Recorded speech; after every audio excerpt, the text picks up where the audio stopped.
প্ৰত্যেকগৰাকী দৰ্শকক এই মুহূৰ্তত ধন্যবাদ জ্ঞাপন কৰিছো।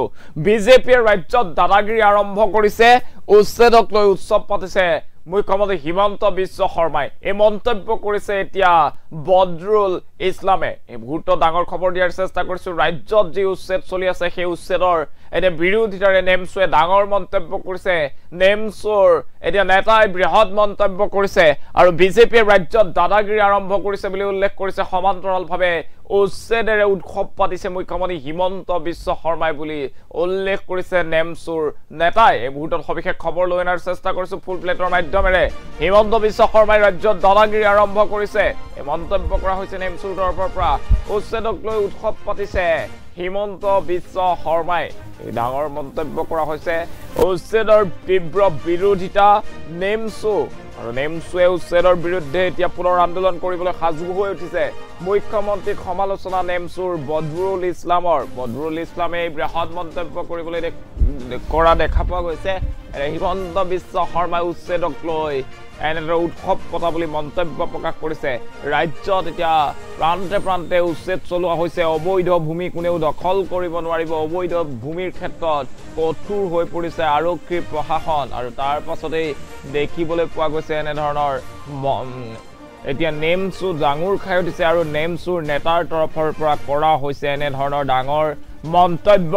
নেমছুৰ নেতা বদৰুল ইছলামে এইবাৰ মুখ্যমন্ত্ৰী হিমন্ত বিশ্ব শৰ্মাৰ বিৰুদ্ধে বিস্ফোৰক মন্তব্য কৰিছে। মুখ্যমন্ত্ৰীগৰাকীয়ে দাদাগিৰি আৰম্ভ কৰিছে বুলি কৈছে।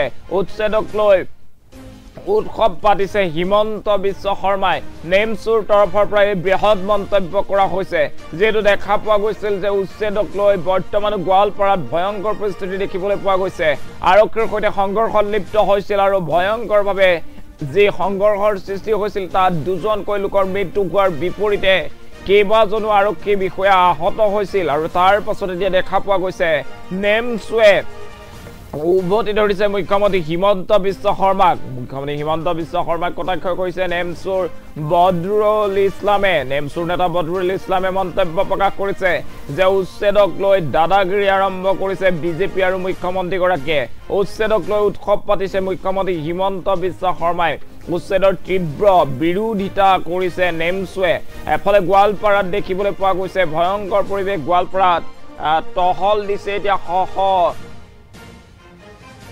ৰেপিড একশ্যন ফ'ৰ্চৰ জোৱানে আৰু তাৰ মাজতে নেমছুৰ নেতাই বৃহৎ মন্তব্য কৰিছে। নেমছুৰ নেতা বদৰুল ইছলামে মন্তব্য কৰিছে হিমন্ত বিশ্ব শৰ্মাই ৰাজ্যত দাদাগিৰি আৰম্ভ কৰিছে। উচ্ছেদক লৈ উৎসৱ পাতিছে হিমন্ত বিশ্ব শৰ্মাই আৰু এই মন্তব্য কৰাৰ বাবে এতিয়া এইজন নেমছুৰ নেতাক আটক কৰা হ'ব নেকি, সেয়াও এই মুহূৰ্তৰ এক ডাঙৰ প্ৰশ্ন। আমি পুনৰ জনোৱাৰ চেষ্টা কৰিছোঁ। এতিয়া দেখিবলৈ পোৱা গৈছে মুখ্যমন্ত্ৰী হিমন্ত বিশ্ব শৰ্মাৰ বিৰুদ্ধে অভিযোগ উত্থাপন কৰিছে নেমছুৰ নেতা বদৰুল ইছলামে। বদৰুল ইছলামে মন্তব্য কৰিছে হিমন্ত বিশ্ব শৰ্মাই ৰাজ্যত দাদাগিৰি আৰম্ভ কৰিছে। উচ্ছেদক লৈ উৎসৱ পাতিছে হিমন্ত বিশ্ব শৰ্মাই। উচ্ছেদৰ তীব্ৰ বিৰোধিতা নেমছুৰ আৰু নেমছুৱে মুখ্যমন্ত্ৰীগৰাকীক এনেদৰে কটাক্ষ কৰিছে নেমছুৰ নেতা বদৰুল ইছলামে।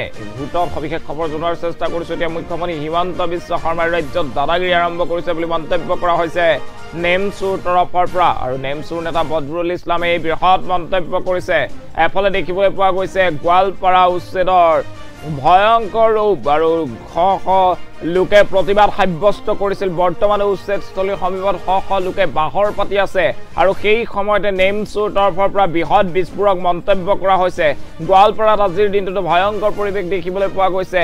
ইজনৰ পিছত সিজনকৈ প্ৰতিবাদকাৰীক আৰক্ষীৰ ওপৰত আক্ৰমণ কৰা প্ৰতিবাদকাৰীক বিচাৰি খেদি আটক কৰিছে এতিয়া আৰক্ষীয়ে আৰু তাৰ মাজতে নেমছুৰ তৰফৰ পৰা নেমছুৰ নেতাই ডাঙৰ মন্তব্য কৰিছে। নেমছুৰ তৰফৰ পৰা কোৱা হৈছে যে হিমন্ত বিশ্ব শৰ্মাই ৰাজ্যত দাদাগিৰি আৰম্ভ কৰিছে। উচ্ছেদক লৈ উৎসৱ পাতিছে হিমন্ত বিশ্ব শৰ্মাই। নেমছুৰ নেতাগৰাকীৰ মন্তব্য আছে, মন্তব্য শুনাইছো। অসমত বৰ্তমান হিমন্ত বিশ্ব শৰ্মা ডাঙৰীয়াৰ উচ্ছেদৰ উৎসৱ চলি আছে। গতিকে এই উৎসৱত হিমন্ত বিশ্ব শৰ্মাই দুখীয়া মানুহক ঘৰ বাৰী ভাঙি তছনছ কৰি মানুহক গছৰ তলত ৰাখি তেওঁ আনন্দ উপভোগ কৰি আছে। যেনেকৈ মানুহে আমাৰ বিহু আহিলে, ঈদ আহিলে, বিভিন্ন উৎসৱ আহিলে আমি যেনেকৈ আনন্দ উপভোগ কৰোঁ, ঠিক তেনেকৈ হিমন্ত বিশ্ব শৰ্মা ডাঙৰীয়ায়ো এই মানুহক উচ্ছেদ কৰি তেওঁ আনন্দ উপভোগ কৰি আছে। অসমৰ বিভিন্ন ঠাইৰ লগতে শেহতীয়াকৈ শোণিতপুৰ জিলাৰ চাৰিদুৱাৰ বনাঞ্চলৰ যি নদুৱাৰ অঞ্চলত আমাৰ বড়ো ভাইসকলৰ যি 40টা ঘৰত উচ্ছেদৰ কাৰণে জাননী জাৰি কৰিছে বন বিভাগে আৰু 7 দিনৰ সময়সীমা দিছে, আৰু নহলে তেওঁলোকে উচ্ছেদ কৰিব বুলি কৈছে। আচলতে বৰ ধিক্কাৰজনক কথা, গৰিহণাৰ কথা যে মানুহক এতিয়া হিমন্ত বিশ্ব শৰ্মাই, আমি আগতে কৈ আছিলো যে অকল মুছলিম টাৰ্গেট কৰি উচ্ছেদ কৰিছে, গতিকে আমাৰ ধাৰণাটো ভুল আছিলে সেই ধাৰণাটো। কিন্তু এতিয়া আমাৰ হ'ল যে হিমন্ত বিশ্ব শৰ্মা এতিয়া মানুহক উচ্ছেদ কৰি আছে। চাওক, এয়া আমাৰ গোৱালপাৰাত উচ্ছেদ কৰিলে, হোজাইত উচ্ছেদ কৰিলে, উৰিয়াম ঘাটত উচ্ছেদ কৰিব, এতিয়া শোণিতপুৰৰ নদুৱাৰ অঞ্চলতো উচ্ছেদ কৰিব। এয়া বৰ অন্যায়, অমানৱীয়ভাৱে উচ্ছেদ কৰি আছে। মানুহৰ থাকিবলৈ, খাবলৈ, শুবলৈ ইয়াৰ দায়িত্ব কোনে ল'ব?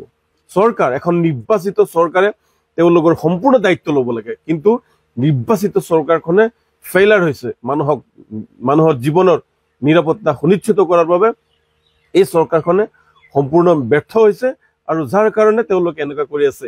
এই চৰকাৰখনে যিসমূহ ইছ্যু লৈ তেওঁলোকে ক্ষমতাত আহিছিল, তেওঁলোকে কিন্তু মানুহৰ কাম কৰিব পৰা নাই, যাৰ কাৰণে এতিয়া চৌধুৰীয়ে হিন্দু মুছলমানৰ ঘৰসমূহ উচ্ছেদ কৰি তেওঁলোকে এই নিৰ্বাচনী বৈতৰণি পাৰ কৰিব বিচাৰিছে।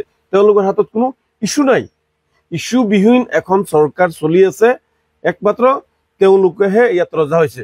কিছুদিন পূৰ্বে আপোনালোকে গমেই পায় যে কেন্দ্ৰীয় মন্ত্ৰী নীতিন গাডকাৰীয়ে কৈছিল ধনী মানুহসমূহ ধনী হৈ গৈ আছে আৰু দুখীয়া মানুহ দুখীয়া হৈ গৈ আছে।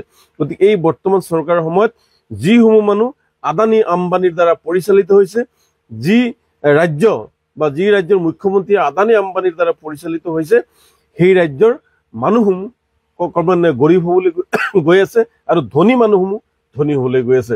গতিকে চৰকাৰখনে এইবোৰ বন্ধ কৰিব লাগে, এইবোৰ উৎসৱ বন্ধ কৰিব লাগে, মানৱীয় দৃষ্টিভংগীৰে হওক এইবোৰ বন্ধ কৰিব লাগে।